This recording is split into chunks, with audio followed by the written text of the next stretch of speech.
Yeah, sometimes you just know better. But you gotta do it anyway.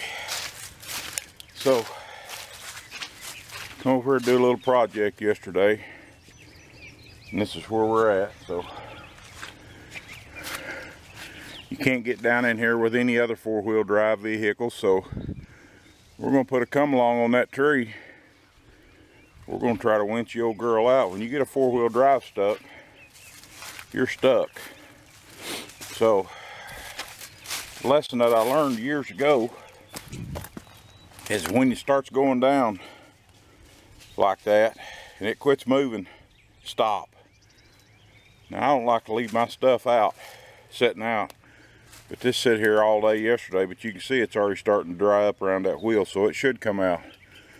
But we're gonna put the come along on it, try to winch it around, get it out. But as you can see, it's rained a lot, and no gardening, no planting. So I'm gonna try to do a little planting today that I've been gonna do, and I've been putting it off, and I forgot about it until preacher's day off.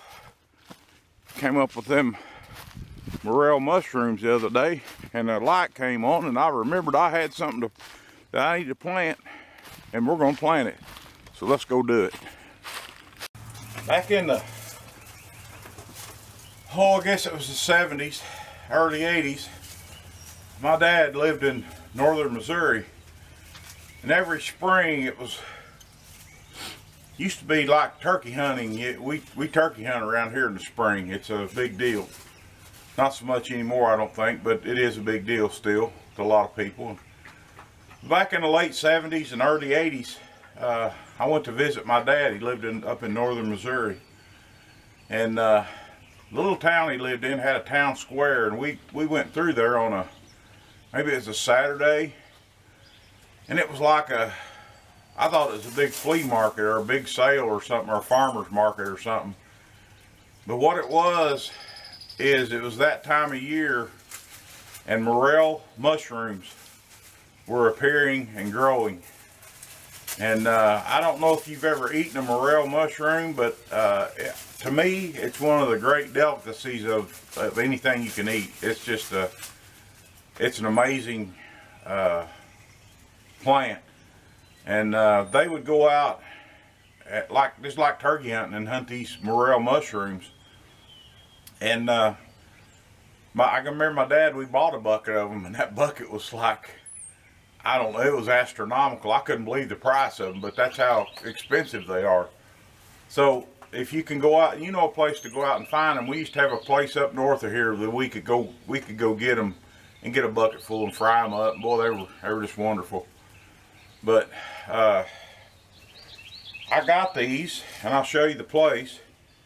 This is Morel mushroom spores, and I got this from a place called East Texas Mushroom Club. You can look it up on they're in Jacksonville, Texas, and you can look it up on the internet. But these are mushroom spores, and I'm going to show you how and where to plant these. You can actually grow your own mushrooms, your own Morel mushrooms. They look like little Christmas trees. Like I say, if you've never had one, you're missing out. Let's go get these things in the ground. Maybe we'll get some this year, but if we don't, we'll probably get some next year. Let's go get them in the ground. Well, as you probably know, I've been cleaning up around here, burning and digging, and there used to be a fence right here. We've got that cleaned out, but I want to show you where we're going to plant this. This big tree here is a cottonwood tree, and they grow here. They're pretty common here. Go across the creek. But I've been cleaning up, and I've been planning on doing this. You will find Morel mushrooms around these trees. This is a big one. This ain't a great big one, but it's pretty good size. But I have purposely not cleaned up around this old tree for this very reason. we're going to plant these morels in this ground right here, because this is where they'll thrive. This is where they'll grow.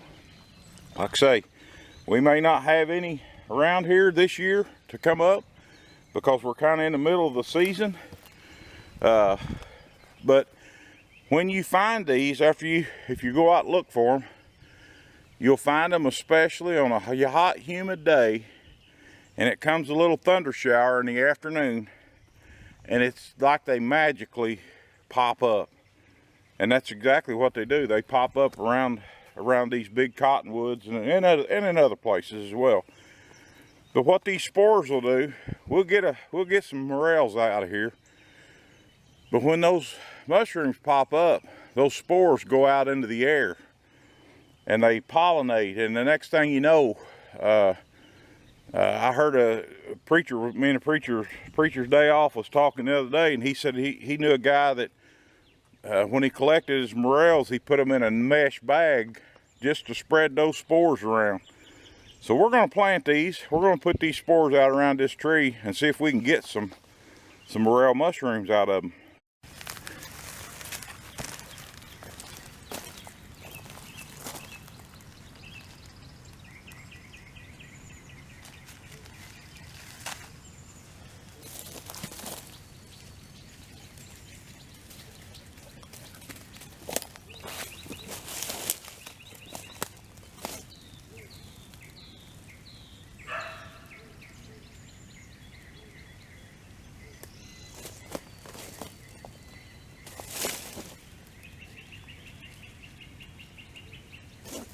And if you see that powder, it's blowing right now. It's blowing those spores out into the air.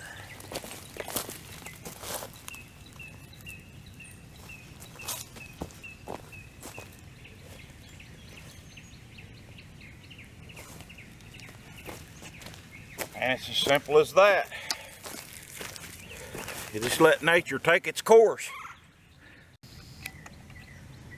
East Texas Mushroom Club, 640 Canada Street, Suite 7, Jacksonville, Texas, 75766. And they've got their own website there as well.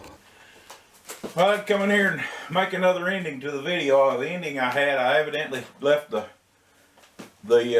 telescopic on, and all you could see was my farm cap. So had to make another ending. But there you have it. There's the planting the morel mushrooms, and we'll get some mushrooms off of it eventually. Might not be this year, might be next year, who knows. But we can't plant the garden, but we did plant something today. So what they say, when life gives you lemons, make lemonade. Well, we made morel mushrooms today, I hope. But we'll get the garden in. I'm not worried about it. It's early, and I know last year I probably didn't get anything in the ground really till May. I planted some stuff in the boxes, but it'll dry out. But we do have a chance of rain again in the next few days, so it is what it is. So you just do what best you can. Thank y'all for watching. Appreciate you. See you next time.